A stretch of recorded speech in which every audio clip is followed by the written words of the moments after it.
नमस्कार, मेरा नाम है अनुराग मिश्रा और आप देख रहे हैं जनता जंक्शन। तालिब का अर्थ होता है सीखने वाला। भारतीय मदरसों में तो कम से कम यही बताया गया है, तो जाहिर सी बात है कि सीखने वालों के समूह को तालिबान कहेंगे। लेकिन ऐसे दस्तूर हाल में इस टेक्स्ट बुक परिभाषा को पचा पाना मुश्किल ही नहीं, नामुमकिन है। अफगानिस्तान में जिस जहालत और बर्बरता का नंगा नाच तालिबानी आतंकियों द्वारा दिखाया गया है, वो कहीं से भी सीखने के लक्षण नहीं है, वो आतंकवाद की परिसीमा है। इससे अधिक बर्बर कुछ नहीं हो सकता। खैर, जब बगल के घर में आग लगती है तो आंच आपके घर तक भी आएगी, और वो आंच हिंदुस्तान में रिफ्यूजी के तौर पर आनी शुरू हो गई है। बुरे वक्त में पड़ोसी ही काम आता है, लेकिन अगर वो पड़ोसी अपनी भीतरी समस्याओं से जूझ रहा हो तो उसको मदद सोच समझ कर करनी चाहिए।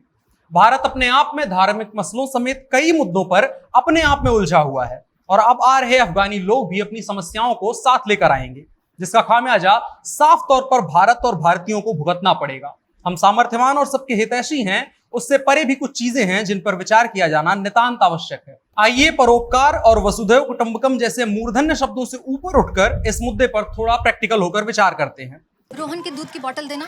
Let me sterilize it first. अपना डिश वॉशर फुल्ली हाइजीनिक है, सब कुछ 70 डिग्रीज पे स्टरलाइज होता है। So germs का no stress.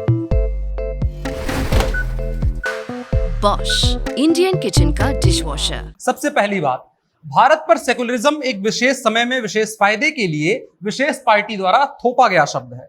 मुमकिन है आप उस बात से वाकिफ होंगे जब नेहरू और अंबेडकर ने भी एक लंबी परिचर्चा के बाद साफ तौर पर इस शब्द को संविधान में जोड़ने से मना कर दिया था। 6 दिसंबर 1948 को इसी विषय पर बोलते हुए संविधान सभा के एक और सदस्य लोकनाथ मिश्रा ने पूछा, क्या हम ये जो सच में मानते हैं कि धर्म को जीवन से अलग किया जा सकता है, क्या हम ये भी मानते हैं कि विभिन्न धर्मों को मानने वाले समाज में हम अपने लिए धर्म का चुनाव नहीं कर पाएंगे?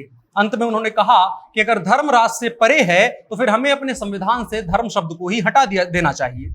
लेकिन फिर आया इमरजेंसी का वो काला दौर, जिसमें एक नेता ने मनमानी करते हुए अपने पुरखों के 3 साल से भी अधिक के मनन को दरकिनार करते हुए एक ही दिन में देश के संविधान में सेकुलरिज्म शब्द को जोड़ दिया, जिसने एक नए विवाद को जन्म दिया।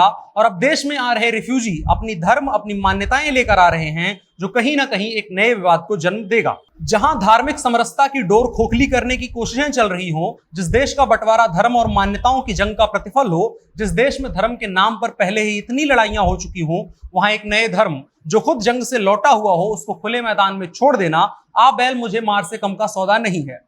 तो पहले ही विवादित सेकुलर के गुब्बारे में एक और नए विवाद की हवा भरना कहां तक सही होगा? इतिहास गवाह है इस बात का कि दो सभ्यताओं का मिलन प्रेम कम युद्ध ज्यादा लेकर आता है, तो सरकार क्यों ये जहमत उठा रही है? दूसरी बात, हालिया 2 उदाहरणों से समझते हैं। पहला है यूक्रेन के विमान का अपहरण। यह विमान यूक्रेन के नागरिकों को निकालने के लिए आया था और काबुल एयरपोर्ट से अगवा कर लिया गया। दूसरा है तमाल भट्टाचार्य नाम के एक अफगानी रिफ्यूजी का दोहरा बयान। उस व्यक्ति ने पहले तो अफगानिस्तान में भारत सरकार से मदद मांगी, और जब भारत आ गया तो अचानक से उसका तालिबान प्रेम जाग गया। बकौल एबीपी न्यूज की एक रिपोर्ट, उसने यहां आकर तालिबानियों के अच्छे व्यवहार, उनके खाने और उनके साथ खेले गए क्रिकेट की सुनहरी यादों को साझा किया। अब दोनों घटनाओं को मिलाकर देखते हैं कि यदि यहां भारत से कोई विमान अफगानी नागरिकों को बचाने जाता है और हाईजैक हो जाता है, तो कौन जिम्मेदारी लेगा और कौन वापस लाएगा उस जहाज में बैठे सैन्य कर्मियों को? और फिर भी अगर वो विमान उन अफगानियों को बचाकर किसी तरह ले भी आता है और यहां आकर तमाल भट्टाचार्य की तरह उनका अफगान प्रेम जाग जाता है और एक अलग अफगान सरकार और एक अलग कानून की मांग करता है, और जाहिर है ऐसा होगा, ये कपोल कल्पना नहीं है, ये इतिहासों का सबक है। जाहिर है उनकी मान्यताएं अलग हैं, देश का कानून अलग है, तो कैसे वो एक अलग देश के कानून को मान सकते हैं? संभव है कल उसे भी घुटन हो और हक की लड़ाई को लेकर वो भी चक्का जाम करने पर उतारू हो जाएं। बानगी कल दिल्ली में हुए प्रदर्शन में देखी जा सकती है। भले ही वो प्रदर्शन अलग मांगों और हक को लेकर था, लेकिन ये बात ज़ेरे गौर होनी चाहिए कि अगर आगाज ऐसा है तो अंजाम कैसा होगा। तीसरी बात एक पुराने घटनाक्रम से समझते हैं। भारत ने श्रीलंका में लिट्टे संकट के वक्त 1989 में म्यांमार में लोकतंत्र समर्थक प्रदर्शनों के चलते और बांग्लादेश संकट के वक्त बिना जरूरी कागजात के बहुत से लोगों को शरणार्थी का दर्जा प्रदान कर दिया था।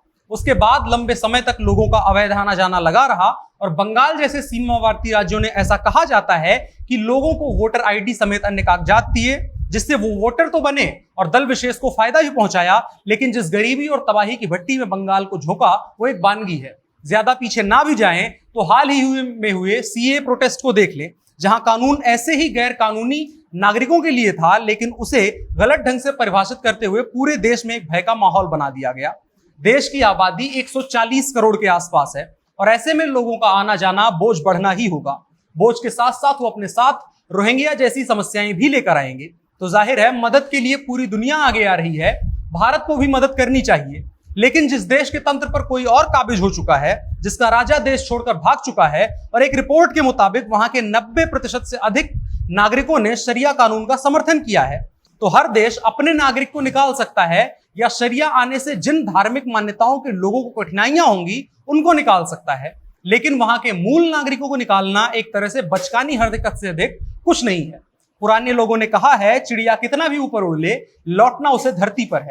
अफगान लोगों का घर, उनकी विरासत, उनकी जड़ें वही हैं। उनको उखाड़ कर कहीं ले जाना साफ साफ गलत है और आ बैल मुझे मार वाली बात है। तो आज के अंक में इतना ही। देखते रहिए जनता जंक्शन। जल्द मिलते हैं अगले अंक में। अगर आप ये वीडियो YouTube पर देख रहे हैं तो जनता जंक्शन को सब्सक्राइब कर लीजिए।